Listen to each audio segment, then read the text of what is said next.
Hello everyone, good evening. সবাইকে কেমন আছেন? আশা করি সকলেই ভালো আছেন। আজ অনেক দিন পর একটা ভিডিও নিয়ে এসেছি। অনেক দিন কিছু প্রবলেমের জন্য ভিডিও করা হয় না। তো এটা হলো মঙ্গলবারের একটা ভিডিও। এখানে আমি পনির বানিয়ে রেখেছিলাম দুপুরবেলা। তো দুধ ছিল ঘরে, সে পনির বানিয়ে নিয়েছি। কেননা আজ হলো মঙ্গলবার, সেজন্য পনিরটা বানিয়ে নিয়েছি। আর অনেক দিন ধরে আমি এই শর্টটা জমিয়ে রেখেছিলাম। তো ঘি তুলবো বলে, তো অনেক দিন ধরে জমতে জমতে এতটুকু হয়েছে। এখন আমি ঘিটা তুলে নেব। তো আমি কী করে ঘি বানাই সেটা দেখাবো। আর ঘি বানানোর জন্য আমার একটু বরফ লাগবে। 2-2.5 ঘন্টা আগে আমি ডিপ ফ্রিজে জল রেখেছিলাম, সেটা অনেকটা শক্ত হয়ে গেছে, মানে আইস হয়ে গেছে।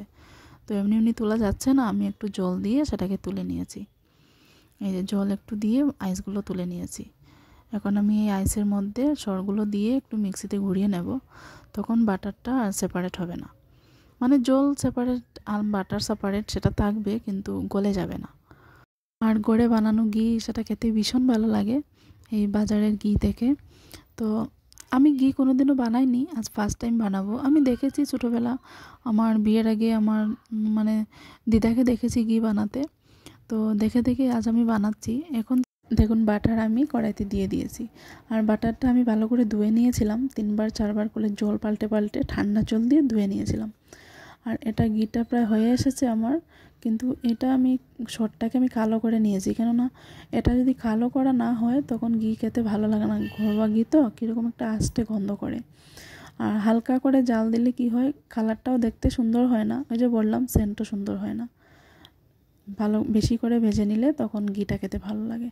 আর সন্ধ্যার এদিকে আমি চাও বসিয়ে দিয়েছি। আর এটা কালো হয়ে গেছে, এটাও কিন্তু ফেলবো না, এটা আলু সিদ্ধ দিয়ে খেতে ভালো লাগে। আবার কেউ কেউ মুড়ি দিয়েও খায় সেটা। তো আলু সিদ্ধর লোকে খেতে বেশ ভালো লাগে। এই বাটির মধ্যে আমি ঘিটা ঢেলেছিলাম, ঠান্ডা হওয়ার পর ঘির বয়ামে ঢুকিয়ে রেখেছি। আর দেখুন ঘির কালারটা কি সুন্দর ব্রাউন হয়েছে। এই যে একটুখানি বসেছে বলে এটা ব্রাউন লাগছে।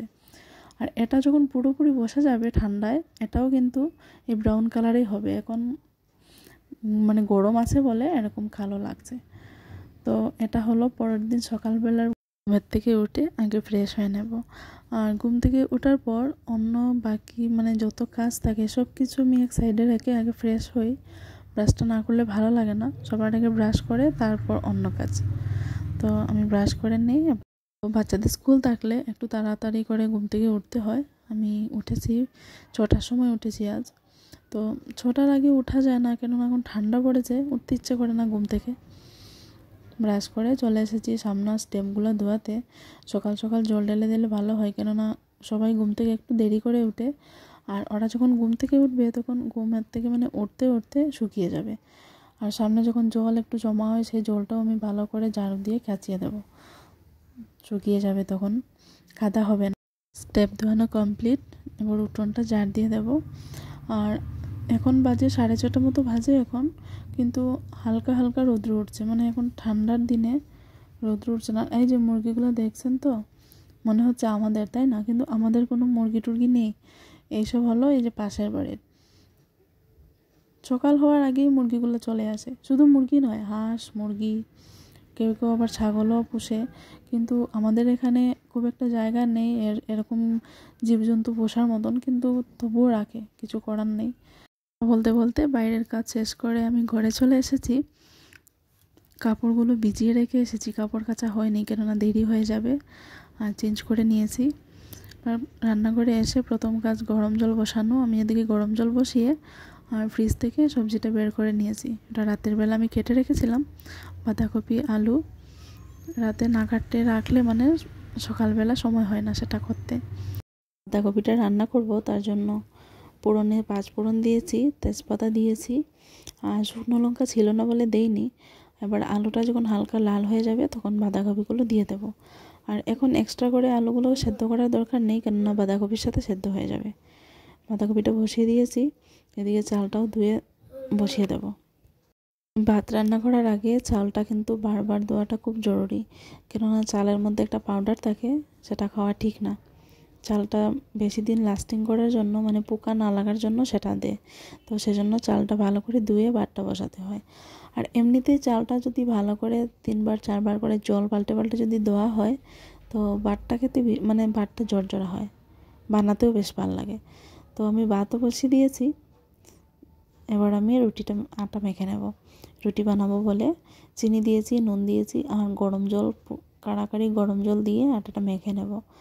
আর বেশি গরম জল দিলে কি হয়, রুটিটা সফট হয়, খেতে ভালো লাগে। আর রুটি ঠান্ডা হওয়ার পরও কিন্তু রুটি গরম মানে নরম থাকবে, রুটি কখনো শক্ত হয়ে যাবে না। এদিকে দেখুন বাঁধাকপিটা, টমেটো দিয়েছি আর হলুদ দিয়েছি, একটু জিরে গুঁড়ো দিয়েছি, নুন তো দিয়েছি আর একটু চিনি দিয়েছি। আর বাঁধাকপির মধ্যে একটু চিনি দিলে বেশ ভালো লাগে খেতে। আটা মাখাও কমপ্লিট হয়ে গেছে, আমি রুটি বেলে রেখেছি, কিন্তু পরে যখন খাবেন উনি তখন ভেজে ভেজে দেবো। বাঁধাকপিটা হচ্ছে, ভাতও হচ্ছে, এবার আমি গরম জলটা খেয়ে নেব। আর আমি গরম জলটা একটু সময় নিয়ে খাই। সকালবেলা এই জলটা খাওয়ার সময় বসে বসেই জলটা খেতে হয়। এখন আমি ব্রাশ করেছি, আপনারা তো দেখলেনই, এখন আমি জল খাচ্ছি। মানে একটু সময় নিয়ে জলটা খাই, সেজন্য ভাবি এই কাজটা করে নিই, এই কাজটা করে নিই, এরকম করতে করতে আমার দেরি হয়ে যায়। সকালে রান্নাবান্না কমপ্লিট করে বাচ্চাদের খাইয়ে স্কুলে পাঠিয়ে দিয়েছি। এবার এসেছি রুমের কাজগুলো সেরে নেব। রান্নাঘরের কাজ এখনও সারা হয়নি, কেননা আমরা তো খাওয়ার বাকি সবাই, শুধু বাচ্চারা খেয়েছে। বিছানা তুলতে এসেছি, আর এই ব্ল্যাঙ্কেটটা দেখুন নোংরা নোংরা হয়েছে। এটার কালারটা এরকমই কালার ছিল, কিন্তু নোংরা হয়ে গেছে। আমার দেখে লাগছে যে নোংরা হয়েছে, কিন্তু এটা আমি কাচবো। আমাদের উঠোনে এখন রৌদ্র পড়ে না, ঠান্ডার দিনে রৌদ্র পড়ে না, কিন্তু গরম দিনে ভীষণ রৌদ্র পড়ে। তো এবার আমি ভাবছি যখন ঠান্ডাটা কমে যাবে, গরম আসবে, তখন রৌদ্র পড়বে, তখনই আমি এটা কেচে দেবো। আর আমি একা তো পারবো না, আমাকে হেল্প করতে হবে। ওকে বলবো আমাকে হেল্প করার জন্য। বেড কভারটা আমি উল্টো করে বিছিয়েছি, কেননা দুদিন মতো ঠিকভাবে আমি দুদিন মতো বিছিয়েছিলাম, আবার 3 নম্বর দিন চলছে এই বেড কভারের, আমি উল্টো করে বিছিয়ে দিয়েছি। তো একটা বেড কভার আমি, একটা বিছানা চাদর 3 দিন বা 4 দিনের বেশি আমি ইউজ করতে পারি না, সেটা খুব একটা ভালো লাগে না। তো কাল আবার যদি বেশি নোংরা হয়ে যায়, কালই আমি সেটা চেঞ্জ করে দেব। ছেলের কাপড়গুলো বের করেছিলাম, বিয়েবাড়ি ছিল, গিয়েছিল বাবার সাথে, তো এবার ধুয়ে ভাঁজ করে রেখেছিলাম, ঢুকানোর সময় হচ্ছিল না, ভাবলাম এগুলো ঢুকিয়ে রাখি।